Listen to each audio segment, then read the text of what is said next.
I must admit that I too, among hundreds of millions of educated people, was under the impression that the African slave trade was the sole responsibility of the Christian Europeans, the white race. That is, until I started exploring the subject in greater depth, and especially after reading an incredibly enlightening book called The Legacy of Arab Islam in Africa by John Alambila Azuma. My whole perspective and understanding has changed dramatically, and I would like you to tell us more about this subject. The success of Muhammadan Islam in deceiving, misinforming, deforming, and contorting both history and reality over a period of almost 1400 years has been astounding. That is, until now. The greatest tragedy about this particular subject is that most of the descendants of African slavery, the black people in the Americas, around the world, as well as among the African blacks, are totally ignorant of the actual facts.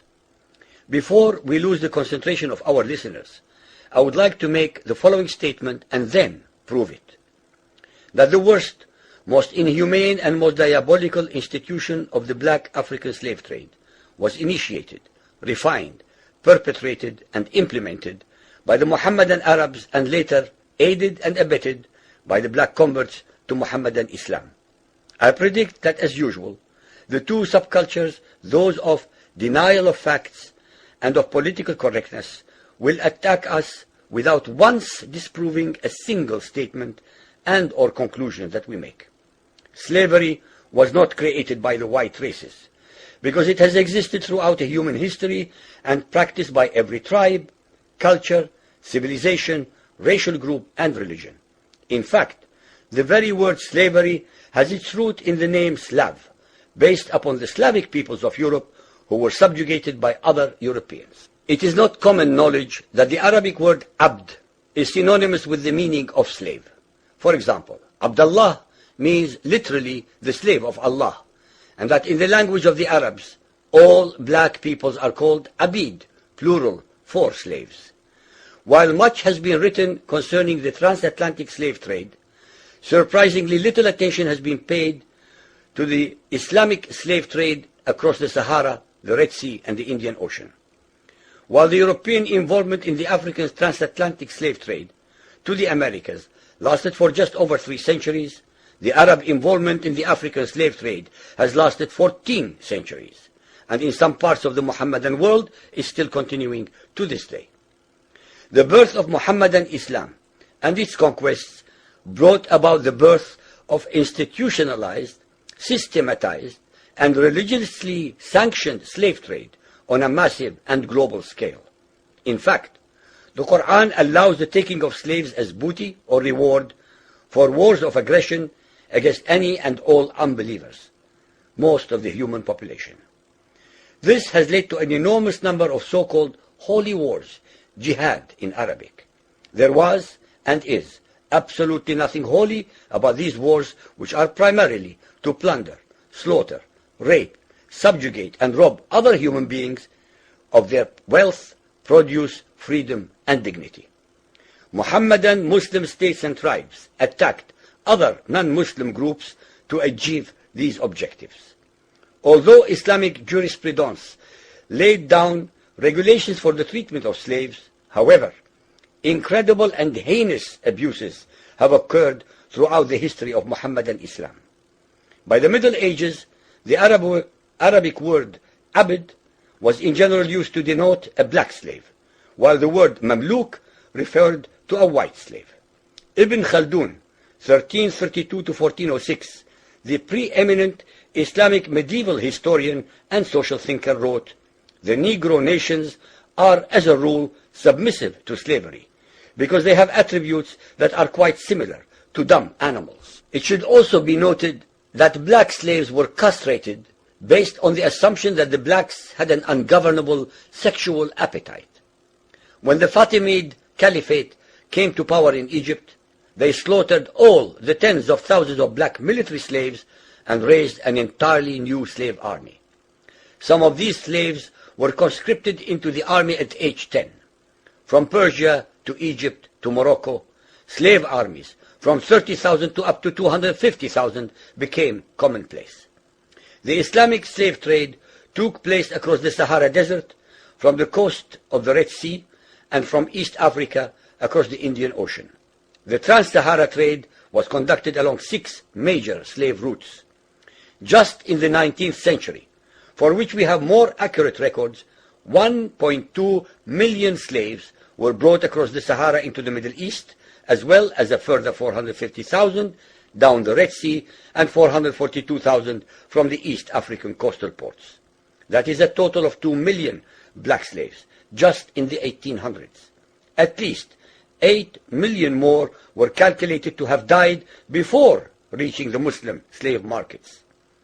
A comparison of the Islamic slave trade to the American slave trade reveals some extremely interesting contrasts. While 2 out of every 3 slaves shipped across the Atlantic were men, the proportions were reversed in the Islamic slave trade. 2 women for every man were enslaved by the Muslims. While the mortality rate of slaves being transported across the Atlantic was as high as 10%, the percentage of slaves dying in transit in the Trans-Sahara and East African slave market was a staggering 80 to 90%. While almost all the slaves shipped across the Atlantic were for agricultural work, most of the slaves destined for the Muslim Middle East were for sexual exploitation as concubines, in harems, and for military service. While many children were born to the slaves in the Americas, the millions of their descendants are citizens in Brazil and the United States today. Very few descendants of the slaves that ended up in the Middle East survive. While most slaves who went to the Americas could marry and have families, most of the male slaves destined for the Middle East were castrated, and most of the children born to the women were killed at birth. It is estimated that possibly as many as 11 million Africans were transported across the Atlantic, 95% of which went to South and Central America, mainly to Portuguese, Spanish, and French possessions. Only 5% of the slaves ended up in what we call the United States today. However, a minimum of 28 million Africans were enslaved in the Muslim Middle East. Since at least 80% of those captured by Muslim slave traders were calculated to have died before reaching the slave markets, it is believed that the death toll from 1400 years of Arab and Muslim slave raids into Africa could have been as high as 112 millions. When added to the number of those sold in the slave markets, the total number of African victims of the Trans-Saharan and East African slave trade could be significantly higher than 140 million people. What is obscene about this whole subject is the Muhammadan Muslim and Arab culture of denial regarding their complicity in the African slave trade, as well as the ignorance of black Muslims about the reality of their past and present conditions. The statistics and reports above are based upon the logbooks kept at the African slave ports, ship logs, travelers' reports, eyewitness accounts, etc. Ladies and gentlemen, the facts and reality of Muhammadan Islam's complicity in the slave trade and their inhuman depravity are infinitely more devastating, more staggering, and more incomprehensible than all the nightmare fictions in the world.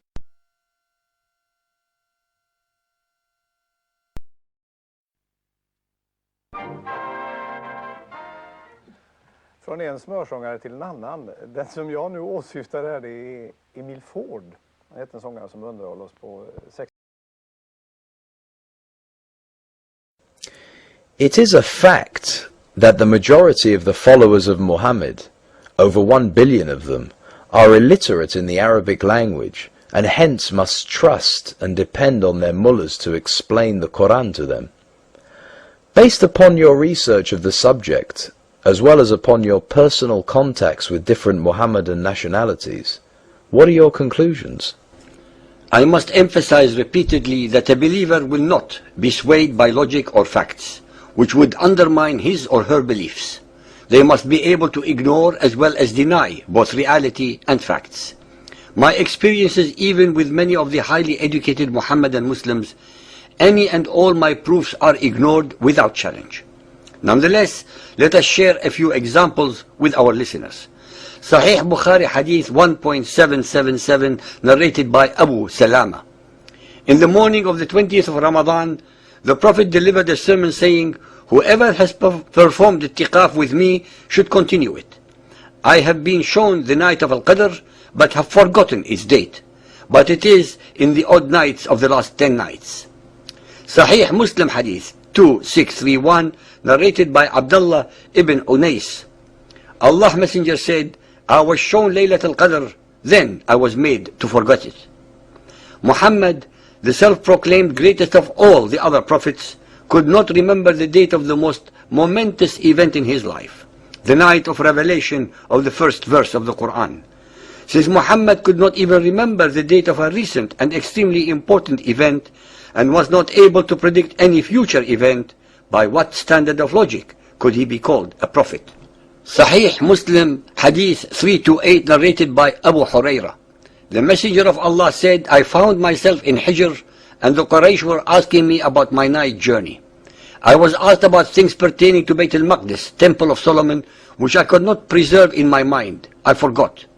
I was very much vexed, so vexed as I had never been before.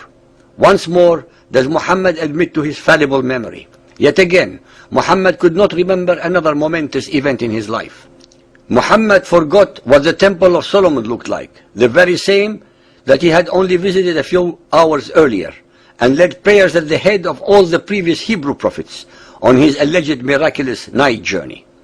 The listeners should be aware that in the year 622 AD, there was no Temple of Solomon in existence, since it had already been destroyed by the Romans 550 years earlier.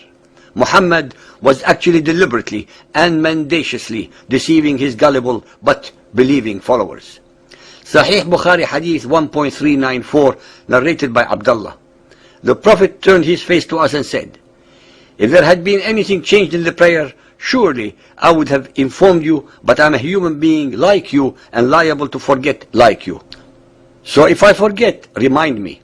Sahih Bukhari Hadith 3.244, narrated by Abu Sa'id al-Khudri. The Prophet said, whoever was in i'tikaf with me should stay in i'tikaf for the last 10 days. For I was informed of the date of the night of Qadr, but I have been caused to forget it. Sahih Bukhari Hadith 6.550, narrated by Abdullah. The Prophet said, it is a bad thing that some of you say, I have forgotten such and such a verse in the Quran. For indeed, he has been caused by Allah to forget it. So you must keep on reciting the Quran, because it escapes from the hearts of men faster than camels do. Sahih al-Bukhari Hadith 6.558, narrated by Aisha.